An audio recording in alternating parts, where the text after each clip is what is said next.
Morning 7th class. My name is Mandeep Kaur, teaching in Guru Hargobind Public High School, Fatehgarh.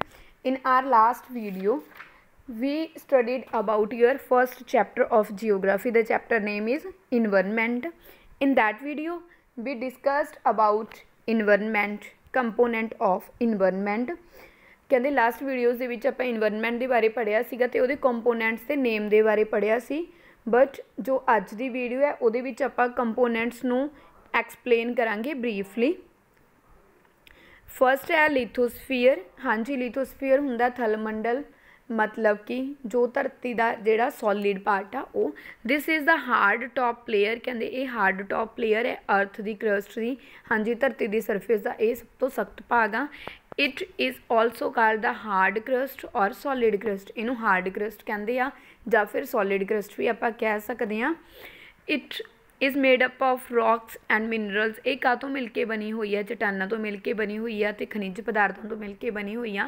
And covered by a layer of soil. हाँ जी, धरती सारिਆਂ ने देखी आ किहदे नाल ढकी हुंदी आ, मिट्टी की एक परत दे नाल ढकी हुंदी आ।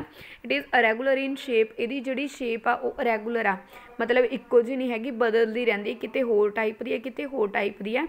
And not smooth like a table top. अते कहते समूथ नहीं हैगी जिवें टेबल का टॉप हुंदा, इक्को जी नहीं हैगी। It include the various landforms. ये की करती है, वेरीअस लैंडफॉर्म्स की करती है, इनकलूड करती है। लैंडफॉर्म्स की होंगे आ, मतलब कि लैंड के अलग अलग शेप्स होंदियां ने, भूआ किरतियां कह सकते हैं, सच एज माउंटेन्स। कहते किते दा समतल मैदान ने, किते की है माउंटेन्स पहाड़ ने। प्लेन्स की है समतल मैदान आ गया। प्लेट्यूज की होंगे आ पठार आ गए। ठीक है जी। वैलीज मतलब घाटियां ने, मतलब किते पहाड़ ने, किते मैदान ने, किते घाटियां ने। The part of the crust which lies below the ocean is known as the ocean floor. हाँ जी, की कहते आ, कहते धरती की वो वाला भाग जिथे की हुंदा समुद्रां दे नीचे हुंदी है धरती, उहनूं ओशन फ्लोर कहते आ। Which is also uneven. जिहड़ी की आ ये भी की आ अनईवन जी, इक्को जी नहीं हैगी। Not smooth surface. जिहड़ी भी की आ उबड़ खाबड़ समूथ नहीं हैगी। Lithosphere provide us minerals. हाँ जी, जिहड़ी लिथोस्फीयर है थलमंडल आ, वो तो आपां नूं की कुछ मिलदा, कहते खनिज पदार्थ मिलते आ, जंगल मिलते आ, घाह दे मैदान हुंदे आ वड्डे वड्डे। एग्रीकल्चर लैंड मिलती है, वो वाली धरती मिलती है जिथे आप खेती कर सकते हैं। तो लैंड मिलती है ह्यूमन सैटलमेंट्स। ह्यूमन सैटलमेंट हो गया घर बनाने के लिए, ठीक है जी, इंडस्ट्रीज़ बनाने के लिए, तो फैक्ट्रीज़ बनाने। सैकेंड है जी हाइड्रोस्फीयर। हाइड्रोस्फीयर की होंदा है, कहते वर्ड जिहड़ा हाइड्रो आ ये तो ही आपां नूं क्लीयर हो जाता है कि रिलेटड आ, वाटर दे नाल रिलेटड। ठीक है जी। This is that part of the earth which is covered with water. कहते ये वो वाला भाग आ धरती का जिहड़ा वाटर दे नाल की है कवर आ। It include all type of water bodies. ये उपर की आ जाता है, मतलब वाटर बॉडीज़ आ जांदियां ने, जिवें ओशनस हो गए, ठीक है जी, रिवर्स हो गए, सीज़ हो गए, लेक्स हो गई, बड़े बड़े समुंदर हो गए, ठीक है जी, नाले हो गए, नदियाँ हो गई। Water is essential for all living organism. कहते जिहड़ा पानी आ हर एक प्राणी लई जिहड़े कि जिउंदे नहींगे उन्हां लई बहुत जरूरी आ। थर्ड पार्ट हैगा जी एटमोसफेयर। एटमोसफेयर की कहते किनू कहते आ, atmosphere is the layer of air. हाँ जी, कहते ये हवा की एक लेयर हुंदी आ विच सराउंड द अर्थ। की हुंदा है जिवें धरती है ये चारों पासों आप कहने आ ना कि हवा का घेरा बनया होया, उन्होंने एटमोसफेयर कहते हैं। It is mix of gases. ये जड़ियाँ गैसां का मिक्सचर आ, ठीक है जी, which change with attitude from earth surface. हाँ जी, जोड़ा की हुंदा चेंज हुंदा अर्थ की सरफेस तो, जिमें जिमें जी डिस्टेंस है अर्थ की सरफेस तो वो चेंज करती आ। The gravity of earth. Gravity की हुंदा गुरुत्वाकर्षण वाला जोड़ा धरती का, ठीक है, उन्हें होल्ड करके रखे हुए है कि धरती है जी वो दुआले गैसां का एक की बनया रहे, घेरा बनया रहे। The atmosphere also has dust and water vapour. हाँ जी, एटमोसफेयर दे विच कहंदे सिर्फ एयर ही नहीं हैगी कि कल्ली हवा, उहदे विच धूड़ भी आ, धूड़ दे कण भी ने, वाटर वेपर्स पानी दे भी कण नेगे। Change in the atmosphere. हाँ जी, कहते जेकर वातावरण दे विच कोई चेंज हुंदी है, एटमोसफेयर दे विच कोई चेंज हुंदी आ तां उहदे नाल वैदर ते जिहड़ियां क्लाइमेट मतलब कंडीशनस नेगियां, जिहड़ियां मौसम है अपना वो भी की हुंदा है बदलदा है। The atmosphere also work as a shield for the earth. हाँ जी कहते जिहड़ा एटमोसफेयर आ वो काहदा काम करदा है, शील्ड। शील्ड की हुंदा, किसी चीज़ तो बचाउण वाली आपां नूं जिहड़ी लेयर हुंदी है उहनूं कह दिंदे आ। ठीक है जी, अर्थ नूं बचाउंदा है, काहदे तो बचाउंदा है, from the harmful rays. Harmful rays की हुंदियां ने, खतरनाक रेज हुंदियां ने जिहड़ियां कि लिविंग थिंग्स दे लई डेंजरस हुंदियां ने।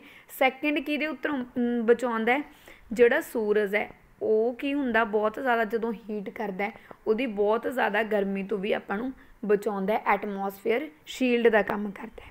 Next is biosphere. हाँ जी, नैक्सट की है बायोस्फीयर। बायो मीनस की हुंदा, लिविंग थिंग्स, मतलब कि लिविंग जिहड़ा भी वर्ड आ वो सारा बायोस्फीयर दे विच कवर हुंदा।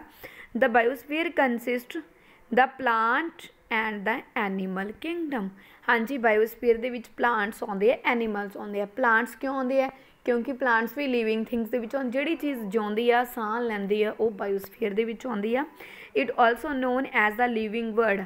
हाँ जी, इनू आपां जिद्दां कि पहलां मैं कहा सी कि लिविंग थिंग्स आउंदियां ने, इनू आपां लिविंग वर्ड भी कह सकते हैं। इन दिस डोमेन लैंड कहते ये वाली जिहड़ी लैंड है, ठीक है जी, ये एयर भी आ जाती है तो वाटर भी आ जाता है, मतलब ये इंटरैक्शनस आ जांदियां ने एक दूजे नाल। की हुंदा है, जिहड़े लिविंग थिंग्स मतलब जिहड़े प्राणी पानी च रहिंदे आ जां फिर जिहड़े हवा च रहिंदे आ, एक दूजे नाल की करदे आ, इंटरैक्ट करदे आ, क्योंकि वो की करदे एक दूजे ते डिपेंड करते हुंदे ने लाइफ नूं अगे वधाउण। Next is ecosystem. ईकोसिस्टम नूं की कह सकते हैं आपां, वातावरण प्राणी कह सकते हैं। Ecosystem is a system formed by the interaction of all living organism with each other. Ecosystem ਉਹ ਵਾਲਾ मतलब ਉਹ वाला पार्ट हुंदा इन्वायरनमेंट दा जिहदे विच की करदे जिहड़े लिविंग ऑर्गेनिज्म ने एक दूजे दे नाल इंटरैक्ट करदे आ with the physical and chemical factors of the environment in which they are live। हाँ जी, ਉਹ ਵਾਲੇ ਵਾਤਾਵਰਨ ਦੇ ਹਿੱਸੇ ਦੇ ਵਿੱਚ ਜਿੱਥੇ ਉਹ ਰਹਿੰਦੇ ਆ।